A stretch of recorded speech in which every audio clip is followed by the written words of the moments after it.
Ravi was a single father who lived with his 10-year-old son Arav in a small rented house near the edge of a busy town. He worked as a mechanic in a local garage. Every morning he left home early, worked all day with oil and engines, and came home tired but smiling. Life was not easy, yet Ravi never complained. His world was small but filled with love for his son. Arav was a bright boy who always asked questions about everything. He liked to draw, read, and watch stars at night. His mother had passed away when he was very young, so he did not remember her much. For him, Ravi was both father and mother.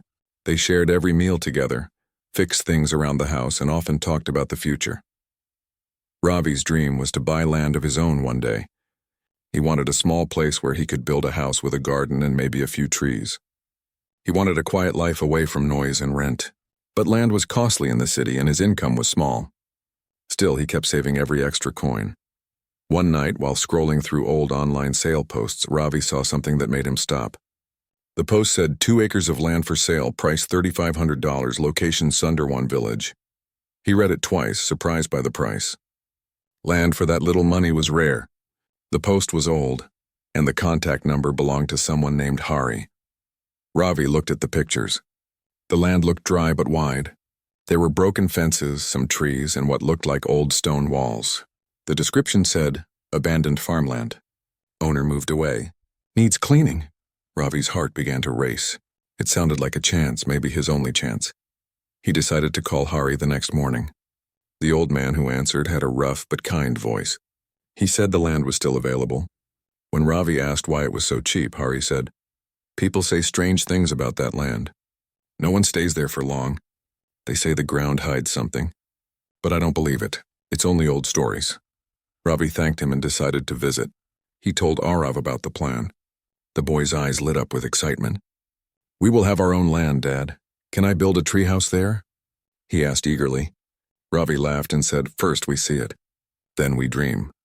The next weekend they packed a few tools, food, and water and drove their small van toward Sunderwan. The road was long and empty. As they went farther, the town disappeared behind them, replaced by fields and hills. The road turned narrow, covered with dry dust and stones. When they reached the place, the sun was high and the air was still. The land stretched before them like a forgotten world. There were tall weeds, dry grass, and a few crooked trees. The fences were broken, and the soil looked untouched for many years. Yet there was something calm about the place, something peaceful. Arav ran ahead, laughing as he kicked the dry leaves. "Dad, it's so big. We can make a garden here," he said with joy. Ravi smiled, feeling proud just to see his son happy. He walked around slowly, studying the land. Near the far edge, something caught his eye. It was a short wall made of old stones, half buried in the ground. The wall had strange carvings on it. The carvings were not letters he knew. They looked like shapes and lines forming a circle. Moss had grown over them and sunlight made them shine slightly. Arav stood beside him and pointed at the marks. "Dad, what's that symbol?" he asked. Ravi touched the stone carefully. It felt colder than the air. The circle had 3 lines crossing through it and some smaller marks around. "Maybe it's an old village design," Ravi said. "People in old times liked to draw symbols for luck or water." He brushed away the dirt, but the more he cleaned, the more patterns he saw. They spent the rest of the day exploring. They found an old well filled with stones, a rusted metal drum, and some broken tools. Arav imagined they were things left by farmers long ago. Ravi felt something deep inside him whisper that the land was older than it looked. Before leaving, they met Hari near his house. He was thin, with white hair and a gentle smile. He said he had inherited the land from his grandfather, but had no use for it now. "People avoid that area because of the stories," he said. "Some say lights appear at night. Some say they hear sounds from the ground. But I lived there once when I was a boy and I never saw anything." Ravi nodded politely. He was not a man who feared stories. He only cared that the land was real and legal. After checking the papers, he made the deal. When he handed over the money, he felt a rush of joy. For the first time, something truly belonged to him. The following week, Ravi and Arav began cleaning the land. They worked every evening after Ravi's job. They cut weeds, repaired the fence, and built a small wooden shed to keep tools. Arav helped by collecting stones and drawing maps of the area. At night, they stayed in a small tent, cooked simple food, and talked about the house they would build one day. Ravi liked watching the sunset over the hills. The golden light made the land look alive again. He felt proud, as if the earth was finally his friend. But sometimes when the wind blew, he heard faint sounds under the soil.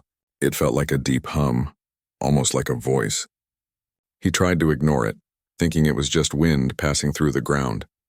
One evening, as the sun was setting, Ravi started digging a small trench to guide rainwater. He pushed the shovel deep into the earth when suddenly it hit something hard. The sound was metallic. He stopped and knelt down. "Arav, bring the flashlight," he said. The boy came running with light in hand. Together they cleared the soil. Under the dirt was a flat metal surface. It was not a pipe or rock. It looked like a plate made of bronze or steel, dark with age. On it was the same symbol they had seen on the stone wall, the circle with 3 lines.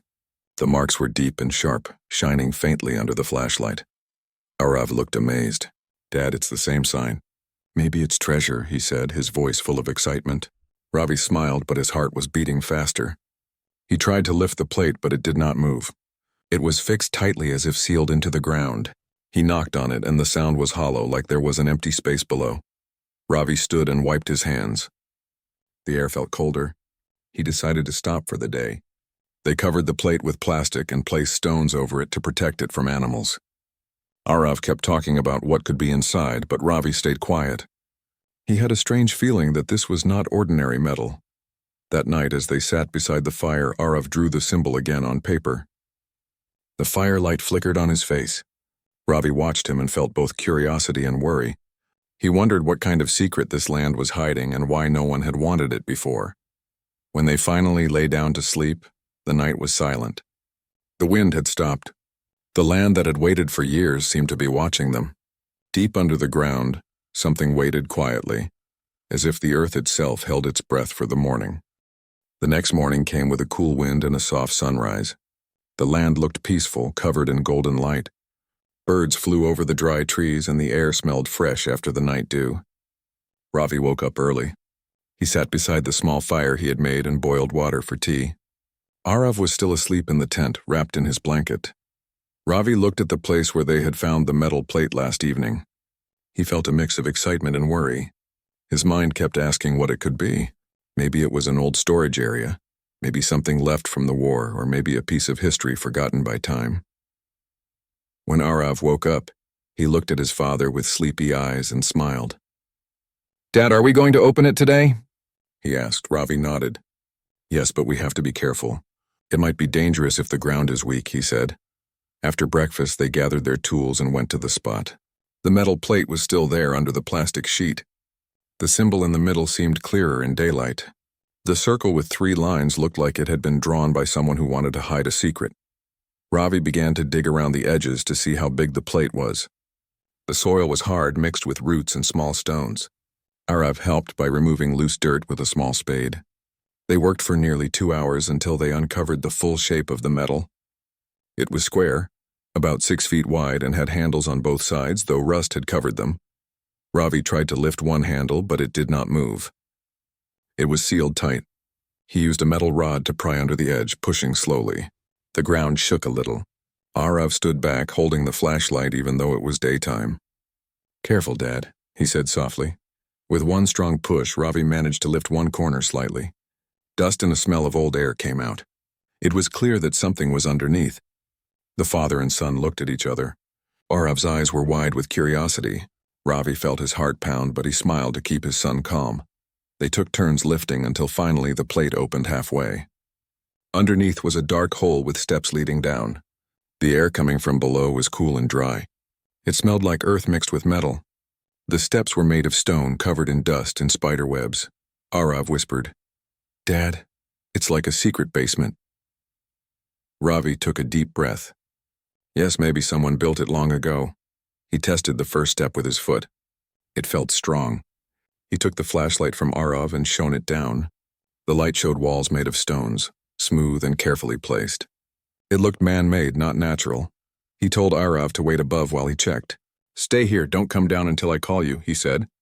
Arav nodded, though he looked nervous. Ravi slowly stepped down into the dark passage. His flashlight beam moved across the walls. Strange marks covered them, the same kind of symbols they had seen on the stone wall outside. The passage went down about 15 steps before opening into a small room. The room was empty except for a stone table in the middle. Dust covered everything. On the table lay a small box made of metal, dark with age. Ravi touched it and wiped away the dirt. The box had no lock, just a small round mark of the same circle symbol. He lifted it carefully and carried it up the stairs. Arav was waiting, eyes full of questions. Ravi placed the box on the ground beside the open hole. Both of them stared at it.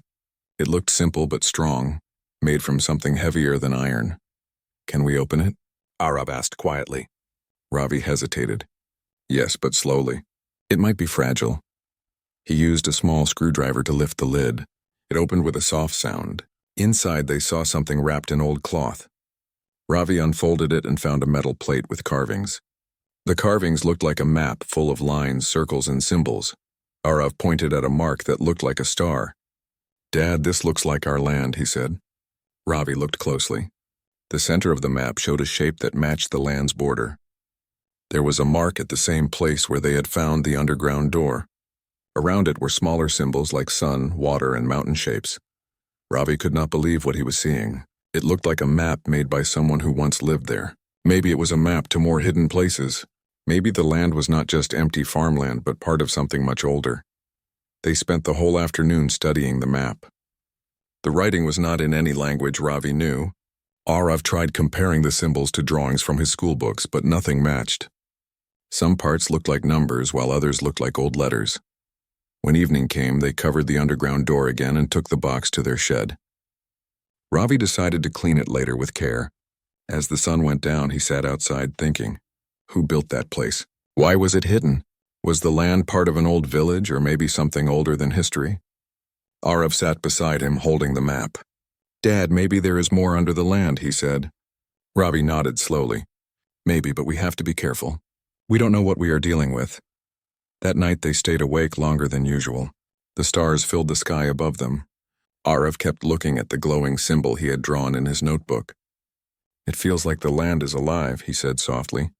Ravi looked at him and smiled. "Maybe it is waiting for us to understand it," he said. Later, when they went to sleep, Ravi had strange dreams. He dreamed he was standing in a wide field full of light. The same symbol floated in the sky, shining. The ground below opened like a door, and a voice whispered his name. He woke up suddenly, his heart beating fast. The night was quiet, but he could hear a low humming sound coming from the ground. He stepped out of the tent and looked toward the spot where the metal plate was buried. The air above it shimmered slightly, as if warm light was rising from under the soil. He blinked, thinking it was his eyes playing tricks. The sound faded after a few seconds. He stood there for a long time before going back inside. The next morning, Arav noticed something strange. Near the place where they had dug, the grass had turned greener overnight. Small plants had started growing in a perfect circle around the hidden door. The symbol they had seen on the stone wall appeared faintly on the ground, drawn by the pattern of new plants. Ravi knelt to touch the grass. It was soft and fresh, almost glowing under the sunlight. He looked at his son and said, "Something is happening here." Arav's face was full of wonder. "Do you think the land is trying to tell us something?" he asked. Ravi did not answer right away. He looked at the wide field, the hills in the distance, and the sky above. He felt that this land was not just a piece of ground. It was a place with a memory, a story buried deep inside. He knew that whatever they had found was only the beginning. The map, the symbols, and the strange changes were all pieces of a bigger mystery, and now he and his son were part of it. The morning was bright and calm. The sun shone warmly over the land, and a few birds sang from the old trees. Ravi stood near the shed, holding the strange metal map they had found underground. The carvings on it were clearer after he cleaned it with water and a soft brush. The marks glowed slightly when sunlight touched them, as if the metal had something alive inside it. Arav came running from the tent, carrying his notebook. He had been drawing the symbols again and comparing them with what he saw on the walls near the underground door. He said, "Dad, I think these are not just shapes. They mean something." Ravi looked at the map and nodded. "Yes, they look like some kind of code. Maybe we can find out what they say," he replied. He had spent part of the night thinking about the underground room and the strange light he had seen. He was sure the land was hiding something far bigger than an old farmer's storage. They sat under the tree with the map laid between them. Arav pointed at one corner where there was a small triangle shape. "This must be the hill near the fence," he said. Then he traced a line with his finger to the middle. And this circle must be the door we found. Ravi looked closely. Around the circle were small marks shaped like stars. They formed a path leading toward another symbol at the far side of the map. That symbol looked like a hand with 5 fingers pointing upward. If this map shows our land, then this other place must be nearby, Ravi said thoughtfully. They decided to follow the direction of the lines. Carrying tools and water, they walked across the land using the map to guide them. The path led them toward a small area covered with thick bushes and fallen branches. It looked untouched for many years. Arav helped clear the bushes while Ravi used the shovel to dig the ground around. After a few minutes, the shovel hit something hard again. It made the same hollow sound as before. They both froze and looked at each other. Arav said softly, "It's another plate." Ravi knelt down and brushed away the dirt. The metal surface was smaller but carried the same strange circle symbol. This time the plate was loose. When Ravi lifted it, he found a small hole under it. Inside the hole was a clay pot wrapped in a thick cloth. He pulled it out carefully. The pot was sealed with wax, still strong despite the years. He broke the seal gently with a stick. Inside were several old coins and a folded paper that looked like a letter. The paper was brown with age, and the writing was in a script neither of them could read.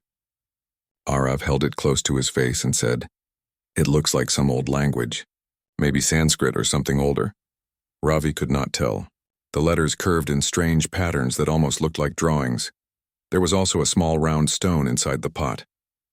It was smooth and dark blue with a mark of the same symbol etched in silver lines. When Ravi held it up, it shimmered faintly in the light. Arav gasped. "Dad, it's glowing," he said. Ravi felt a strange warmth in his hand. The stone was not just an ordinary rock. It felt alive, like it carried energy. He placed it gently inside a cloth bag. "We will keep it safe," he said. "Maybe it belongs to the same people who built the underground room." They spent the rest of the day exploring the area around the bushes. They found no more pots or plates, but they noticed something else. The air around that part of the land felt slightly warmer, and small insects moved in patterns that looked almost organized. Arav watched them closely and said, "They are flying around in the shape of that symbol." Ravi smiled but said nothing. He could see it too. When they returned to the shed, Ravi placed the stone, the coins, and the letter on the table. The coins looked handmade, not like modern ones. Some had holes in the center, and some had pictures of the sun and moon. He wondered if they were ancient or from a time no one remembered.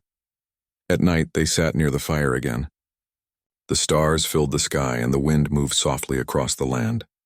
Arav held the blue stone in his hands and looked at the firelight shining on it. "Dad, do you think this is the fortune people talked about?" he asked. Ravi smiled. "Maybe, but I think the real fortune is knowledge. This land has history. If we find out its story, it will be worth more than money."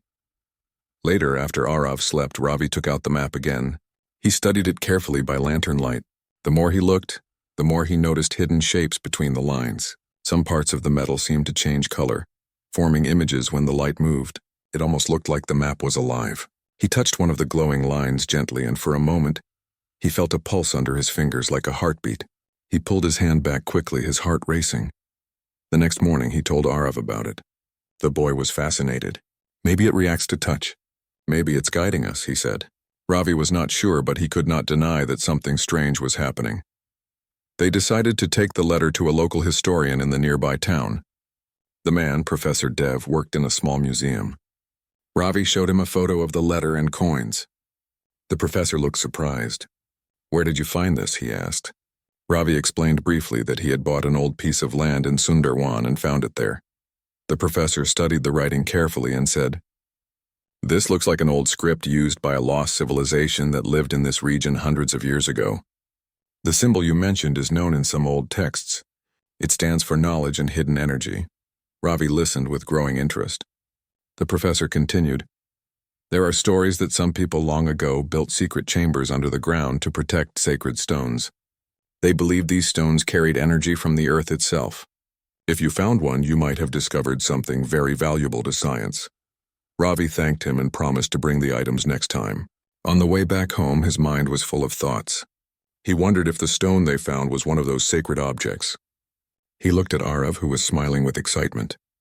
"Dad, we found something special." "I know it," Arav said. Ravi nodded. "Yes, son, but we have to protect it. We must not tell anyone else yet." When they reached the land, clouds had gathered and the sky turned gray. The wind began to blow harder. Ravi placed the stone and the letter back inside the shed. Suddenly, the ground near the underground door started to tremble slightly. Arav held his father's arm. "Dad, it's shaking again," he said. The trembling stopped after a few seconds, but something had changed. The door they had opened before was now glowing faintly through the soil, like light was coming from under it. Ravi felt fear and curiosity mix inside him. He knew the land was waking up. As night came, they stayed inside the tent, listening to the wind and the faint hum under the ground. Arav could not sleep. He whispered, "Dad, what if the stone is calling something?" Ravi did not answer at first. He looked toward the glowing spot and said quietly, "Then we will find out what it wants." The land that had been silent for many years now seemed alive. The symbols, the map, the stone, and the light were all pieces of a story waiting to be understood. Ravi knew their lives were about to change forever. The next morning began with a strange silence. No birds were singing, and the air felt heavy as if the land was waiting for something to happen. Ravi woke early and stepped outside the tent. The ground near the underground door looked brighter than before. Faint lines of light moved slowly across the soil, forming the same circle symbol they had seen on the map and stone. He called Arav softly. The boy came out rubbing his eyes. When he saw the glowing marks, his sleep disappeared. "Dad, it's happening again," he said. Ravi nodded. "Yes, but this time it's stronger. The land is reacting to something." He thought for a moment and then looked at the shed where the blue stone was kept. He walked to the shed and opened the box. The stone inside was glowing brightly, brighter than it ever had before. It pulsed slowly like a heart.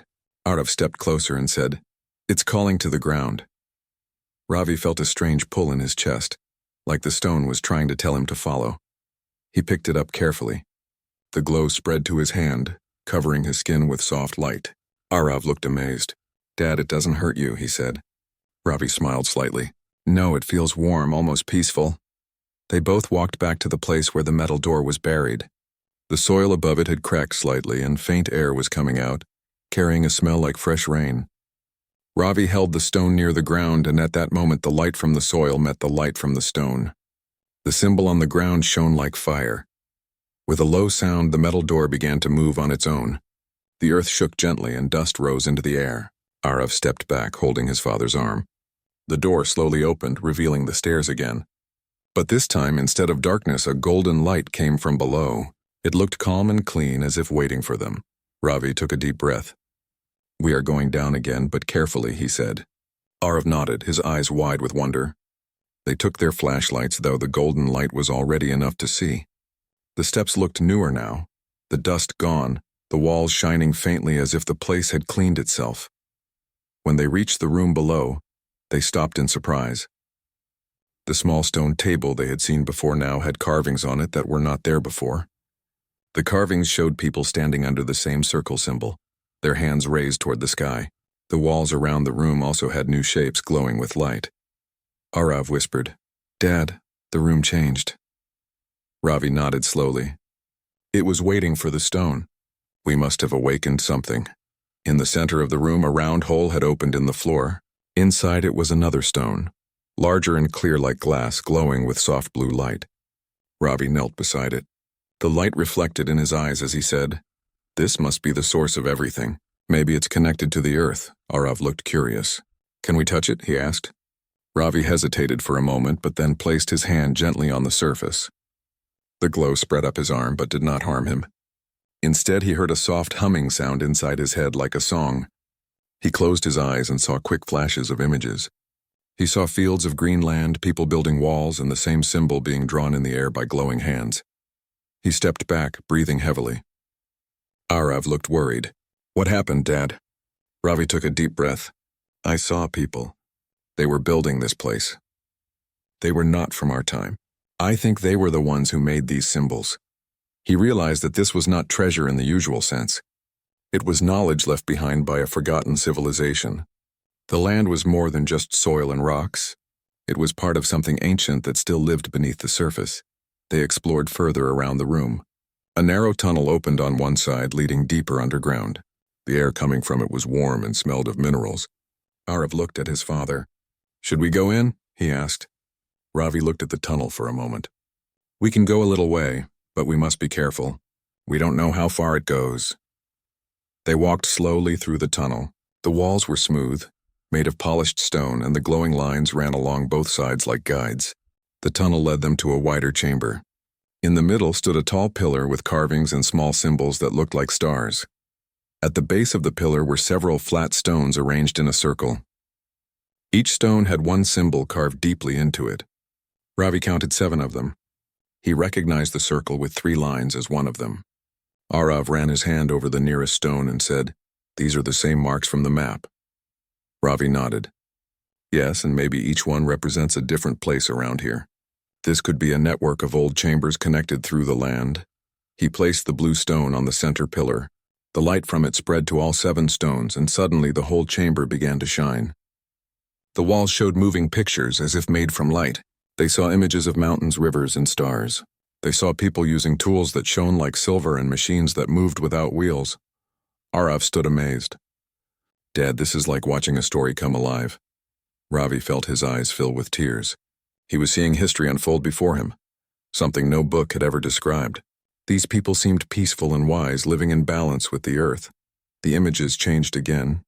They showed a great storm, lightning striking the land and the people running into the ground to protect something. Then everything went dark. The light faded, leaving only the gentle glow of the stones. Ravi understood now. They built this place to hide their knowledge and their energy when the storm destroyed their world. The symbols are a message to those who find it. He picked up the blue stone again. It still glowed softly like it was alive. Arav looked up at him. "Does this mean the fortune is not gold or jewels, but something else?" Ravi smiled and said, "Yes, it's a fortune of knowledge and power that belongs to the earth itself." As they walked back toward the surface, the light from the tunnel followed them, fading behind as they climbed. When they came out, the land looked brighter than before. The air felt new and full of energy. Even the trees seemed greener. Ravi placed the blue stone carefully back inside the metal box. He looked at the open ground and said, "This land is not ordinary. We must protect it. If people find out too soon, they might destroy it." Arav nodded. "We will keep it safe, Dad. It's our secret for now." That night they sat beside the fire again. The stars above seemed to shine stronger. Arav asked quietly, "Do you think those people from the past wanted us to find this?" Ravi looked at him and said, "Maybe they wanted someone who would care about it, not someone who would sell it. Maybe that's why this land waited for us." As they looked out across the peaceful field, the faint blue light still shimmered under the soil, breathing like a heart beneath the earth. The land had accepted them, and its secret was now part of their lives. But deep inside, Ravi knew this was not the end. The map still had other symbols on it, and the 7 stones might lead to something even greater. He promised himself that he and Arav would uncover every piece of the mystery. The land had chosen them for a reason, and its story was only beginning to unfold. The morning was calm and bright. The sunlight touched every corner of the land, making it look alive and vibrant. Ravi and Arav woke early, feeling eager and curious. The blue stone rested safely inside the shed, and the underground chamber waited silently beneath the soil. Today they decided to explore further, following the remaining symbols on the map. Ravi unfolded the metal map on the ground. Arav knelt beside him, tracing the glowing lines with his finger. "Dad, the map shows another circle near the edge of the land," he said. Ravi studied it carefully. The first door they had opened was only one of several locations marked. Each circle seemed connected to the others by lines, forming a network. "We should check this one next," Ravi said. He packed their tools, the lantern, and a rope. Arav carried the flashlight. Together they walked across the field, following the map's direction. The air was cool and a soft breeze rustled through the grass. Birds flew over the old trees, singing quietly as if guiding them. When they reached the marked spot, they found it covered with stones and thick weeds. It looked like a mound of earth that had been forgotten for many years. Ravi knelt and touched the soil. "I think the symbol here is buried just like the first one," he said. Arav helped remove the weeds while Ravi used the shovel to dig. After several minutes, they hit something solid. The sound was hollow and a faint glow came from under the soil. Ravi brushed the dirt away and saw another metal plate, smaller than the first but marked with the same circle and lines. He carefully lifted it, revealing a shallow cavity beneath.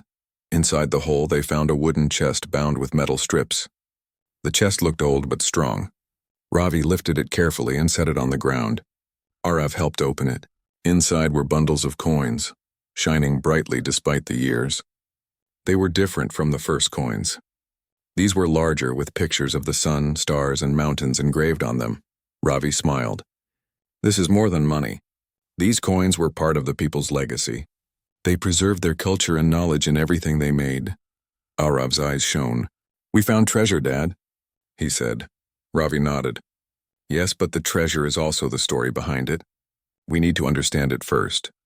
Among the coins was a second stone, smaller than the blue one but glowing with golden light. Ravi picked it up carefully. When he touched it, the ground beneath them pulsed softly like a heartbeat. Arav stepped closer. The land likes it, he said. Ravi nodded. Yes, it reacts to these stones. The people who built this place must have used them to protect the land's energy. They studied the chest for another hour. Ravi counted the coins and examined the symbols. Arav tried matching the coins and stone with the marks on the map. Look, Dad. Each symbol on the map matches the type of coins we found, he said. Ravi realized he was right.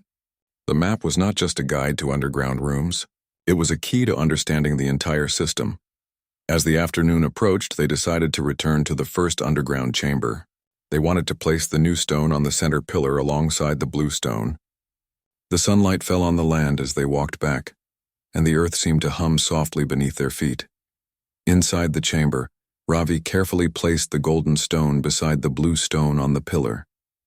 The moment it touched the surface, both stones began to glow, casting a brilliant light across the walls. The symbols carved into the walls lit up in patterns.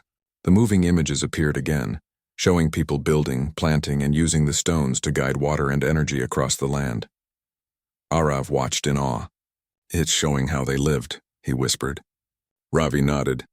Yes, they lived in harmony with the land. They used knowledge to protect and grow it, not just to take from it. The images shifted again. They showed storms, earthquakes, and floods. The people were placing the stones in specific locations underground to safeguard their treasures and knowledge. Ravi understood now. The stones were not just objects. They were keys to keeping the land alive and safe. Ravi felt a deep respect for the people who had built these chambers centuries ago. He realized that their fortune was not just coins or objects.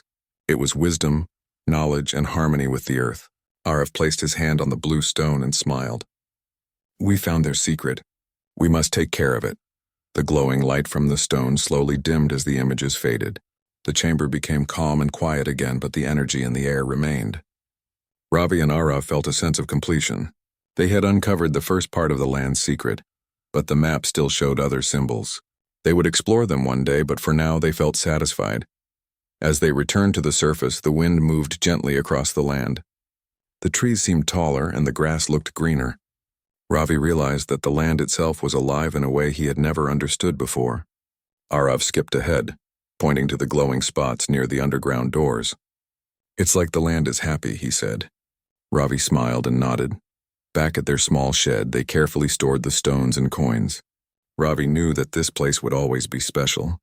He could build a house and live there, but he also had a responsibility to protect the land's secret. Arav helped arrange the coins in bundles and carefully placed the stones back in the box. That night, they sat by the fire and looked at the stars.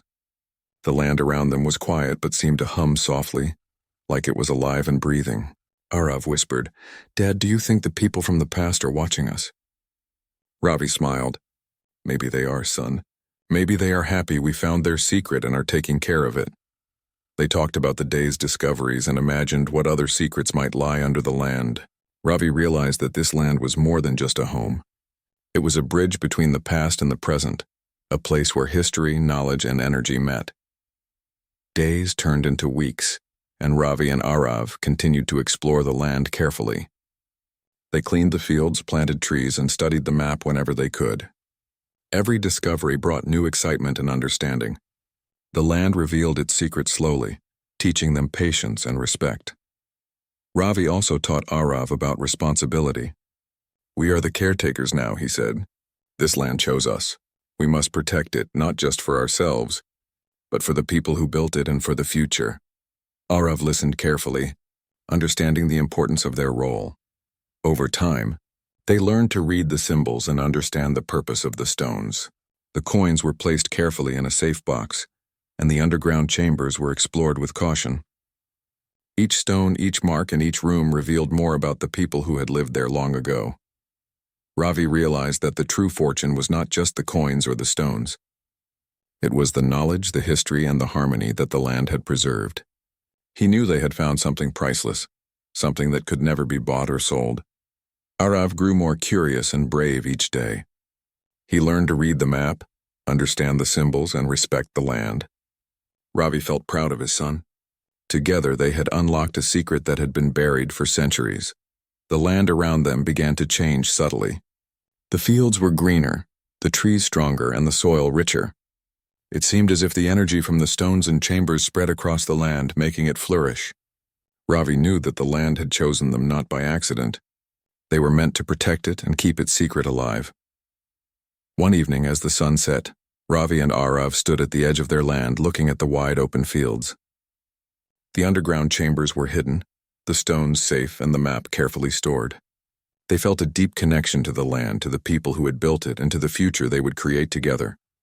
Arav smiled and said, "Dad, this is more than a home. It's magic." Ravi laughed softly. "Yes, son. It's magic, but it's also responsibility.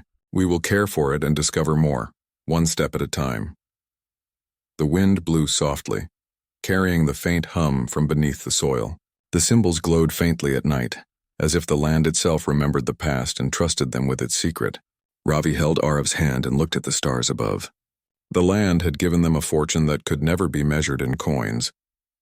It had given them history, knowledge, and a connection to something greater than themselves. And from that day on, Ravi and Arav lived with wonder, respect, and curiosity, knowing that their land was alive and full of secrets waiting to be understood. They had discovered the hidden fortune, but more importantly, they had discovered the bond between father, son, and the earth itself. The land would always shine, and the symbols would always whisper their stories as long as they cared and remembered.